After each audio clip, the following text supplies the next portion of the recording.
반갑습니다. 오늘도 돌아온 수요 만나의 시간, 성경 맛보기 시간입니다. 계속해서 에베소서를 이어가고 있는데요. 제가 저번 주에 백신 접종으로 조금 근육통이 심하게 와가지고 이렇게 한 주 건너뛰고 이렇게 돌아오게 됐습니다. 오늘도 열심히 여러분과 함께 에베소서 살펴보면서 우리에게 주시는 교훈 받고 그 교훈으로 은혜 삼고 은혜로 오늘 하루 그리고 돌아오는 그 시간까지 은혜로 하나님과 함께 동행하는 시간 가지시기를 바라면서 지금부터 에베소서 출발하도록 하겠습니다.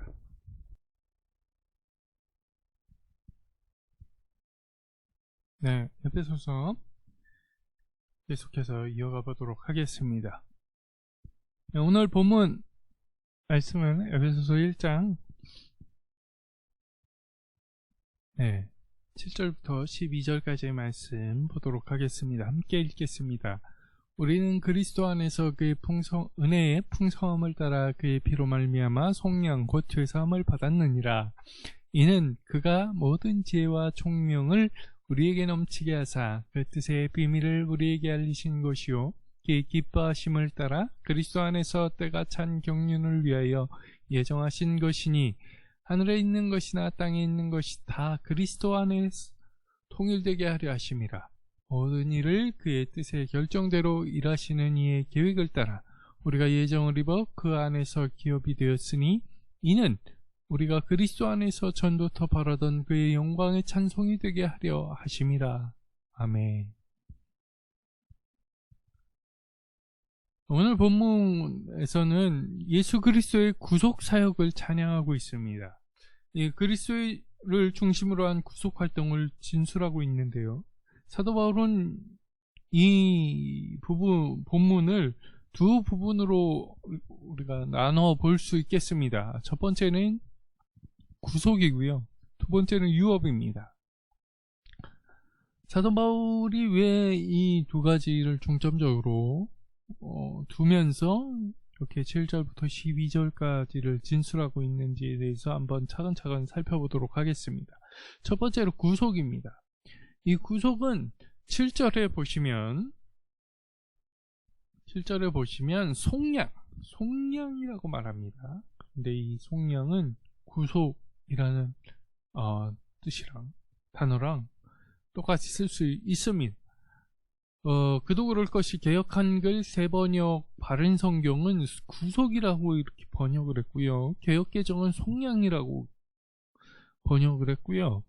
그리고 우리 개신교와 로마 가톨릭이 함께 번역한 공동 번역에서는 죄에서 구출, 그리고 현대어와 쉬운 말 성경에서는 죄 용서라고 번역을 하고 있습니다. 각 다른 단어를 쓰고 있지만 의미에서는 똑같다라고 보시면 될 것 같습니다. 예수님이 구속하신다는 것, 예수께서 우리를 죄에서 구출해 주셨다는 것, 이 의미에서는 별다른 이견이 없는 것 같습니다. 그렇다면 사도 바울은 어떻게 이 구속을 해석하고 있을지에 대해서 한번 살펴보고자 합니다. 첫 번째로 사도 바울은 그리스도 안에서라는 단어를 쓰면서 구속을 해석하고 있습니다. 그리스도 안에서라는 이 말을 중심으로 두 가지를 살펴볼 수 있겠는데요. 생각해 볼 수 있겠는데요. 그 첫 번째는 예수 그리스도의 구속과 하나님과의 관계입니다. 그리스도의 구속은 영원하신 하나님의 구속 계획을 역사적으로 실현한다라는 것에 있어서 이렇게 그리스도 안에서라는 말을 사도 바울은 쓰고 있습니다. 그러면 그리스도 안에서 영원히 역사화된 사실이기 때문이죠. 구속은 영원한 시간으로 변환시킨 영원한 것을 우리 유한한 이 그 시간으로 변환시킨 사건입니다. 네. 그래서 예수 그리스도 밖에서는 구속 실현이 불가능하고 예수님 안에서만 하나님의 구속 실현이 가능하게 되는 것이죠. 그래서 사도 바울은 그리스도 안에서 라는 말로 구속을 해석하고 있습니다. 또한 이 그리스도 안에서 라는 말의 두 번째 의미는 예수 그리스도의 구속과 인간의 관계를 또한 말하고 있습니다. 그도 그럴 것이 예수 그리스도의 도움이 없이는 우리는 구속이 불가능해요. 그리고 이 예수 그리스도 안에서만 우리의 구속이 실현되고 완성됩니다. 성경은 인간을 사탄의 자식이라고 말하고 있습니다. 특히 에베소서에서. 그래서 인간은 사탄의 자식이기 때문에 스스로 구원할 수 있는 능력이 없습니다. 죄인이기도 하고.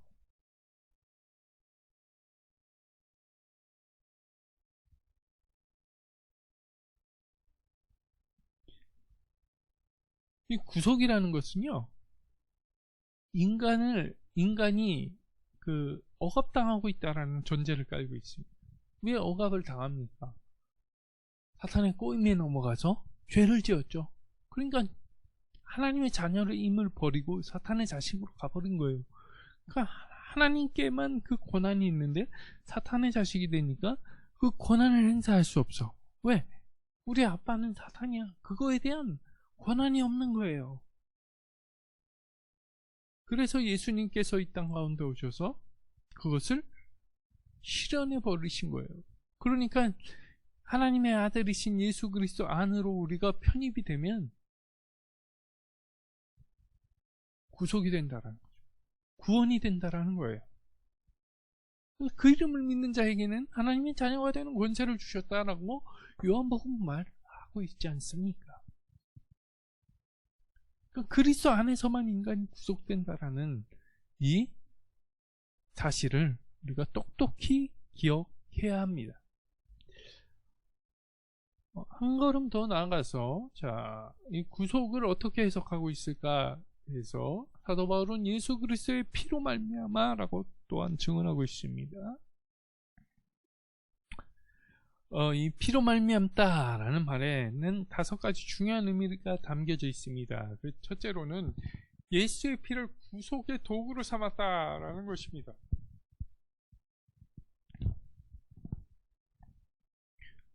구약에서도 일회성으로 동물의 피를 이용해서, 양의 피를 이용해서, 그리고 그 제물의 피를 이용해서 일회성으로 죄의 속함을 받았습니다.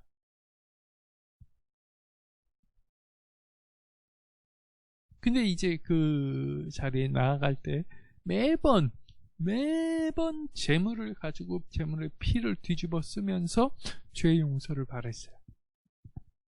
하지만 이제 예수 그리스도께서 예수 그리스도의 피를 구속으로 삼아서 단번에 해결하셨습니다. 이거는 어떤 환상도 아니고 홀로그램도 아니에요. 그렇다면 계속해서 우리는 동물들의 피를 사용해서 계속해서 죄 사함을 바라고 있어야 될 상황이었어요. 하지만 예수 그리스도께서는 피를 흘리심으로써 예수 그리스도의 피로 말미암아 구속을 이루셨어요. 단번에 해결하셨습니다.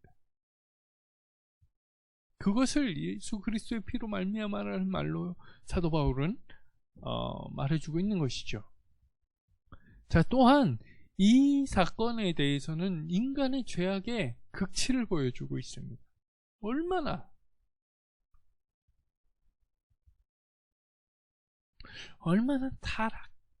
타락했는지, 그리고 그 타락이 얼마나 절대적이었는지 말해주고 있는 것이죠.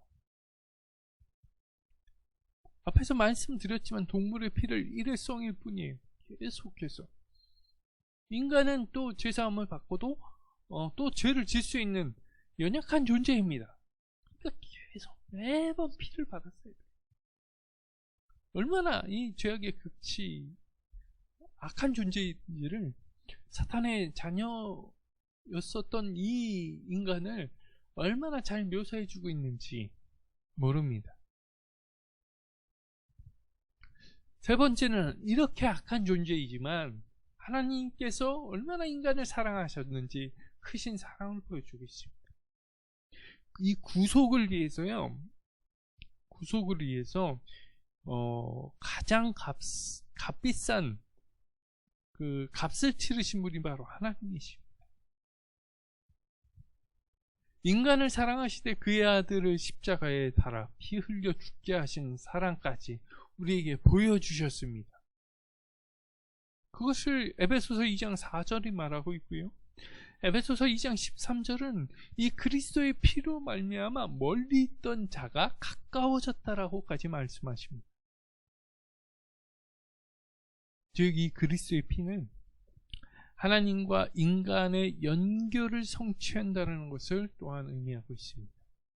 그리고 네 번째는요, 예수님께서 얼마나 능동적인 활동을 하셨는지 알려주고 있습니다. 예수님께서 능동적이고 적극적이고 자발적이고 희생적으로 참여하지 않았다면 이 구속은 이루어질 수 없었습니다. 또한 금이나 은 같은 것으로 된 구속이 아니기 때문에 그 무엇과도 바꿀 수 없는 고귀함이 또한 이 구속의 피에 담겨져 있는 것이죠. 그렇기에 우리 선조들, 믿음의 선조들, 믿음의 선배들이 이 그리스도인들이라고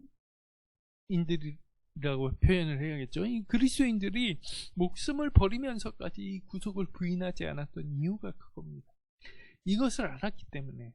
그리고 이 사실을 안 그리스도인들은 다른 방법으로 구원의 기쁨을 찾지 않았습니다.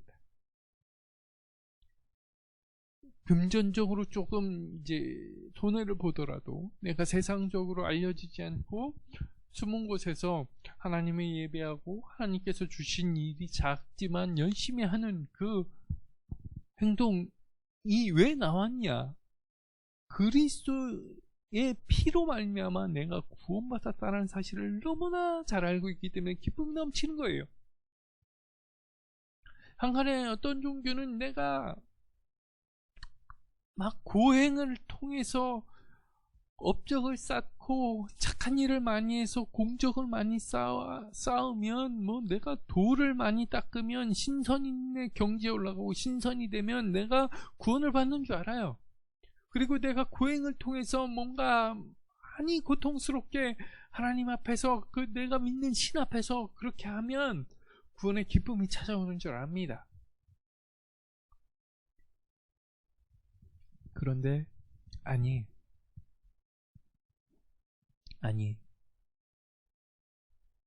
그리스도의 십자가의 보혈, 그 이름을 믿는 자에게는 하나님의 자녀가 되게 하겠다는 하나님의 약속, 그 약속을 믿을 때 이 구원의 기쁨이 넘치는 줄 믿습니다. 한 걸음 더 나아가서 세 번째로는 이 사도 바울이 구속을 어떻게 해석하고 있는지에 대해서 살펴보겠습니다. 세 번째로는 이 구속은 죄사함이라고 말합니다. 이 구속에 있어서 죄 용서가 없으면 정말로 무의미한, 무미건조한, 아무짝에도 쓸모없는 그런 행위가 됩니다. 네.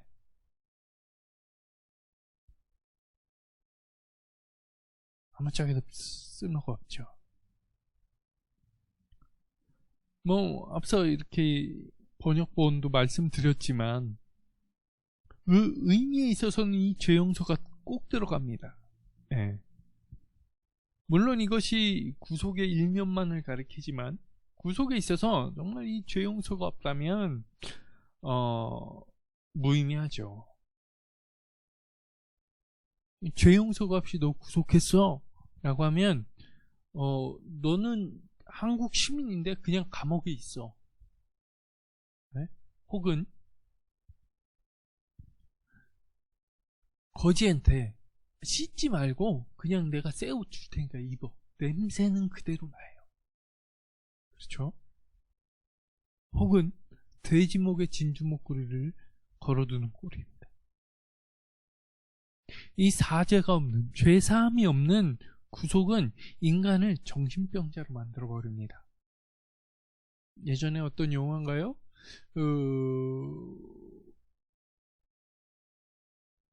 어떤 영화에서 이제 살인자가 있고, 그 살인자의 그 피해자의 아내가 그 살인자를 면회를 갔는데, 살인자가 거기서 말하죠. 예수님께서 날 용서하셨다고. 난 죄가 없다고. 그게 용서입니까? 아니에요. 아니, 피해자가 저 용서하지도 않았는데, 자기 남편을 죽인 사람을 용서도 하지 않았는데 누가 용서했다고. 그거는 용서 아니에요. 그건 무의미한 겁니다. 그건 무의미한 거예요. 그게 정신병자로 만들 뿐이에요. 다시 생각해보면 우리가 기뻐하지 않을 수가 없죠. 이 구속의 기쁨은 사죄로부터 시작해서 사죄와 함께 시작되는 거예요. 사죄와. 그래서 이 구속은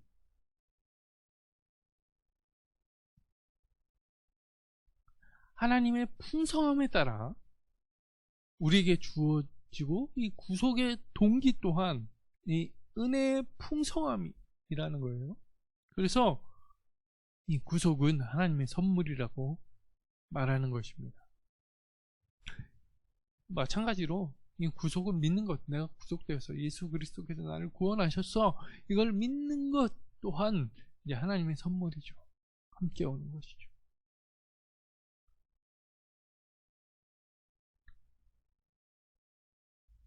자, 그렇다면 사도 바울은 유업을 어떻게 해석하고 있는지에 대해서 한번 살펴보겠습니다. 여기 나와 있듯이 은혜는 유업이라고 말하고 있어요. 그래서 11절에 보면 그 안에서 기업이 되게 하셨다 라고 말하고 있으며, 이 기업이 된다는 것은 하나님의 뜻을 따라 예정하심으로 된 것입니다 라고 말하고 있는 것입니다.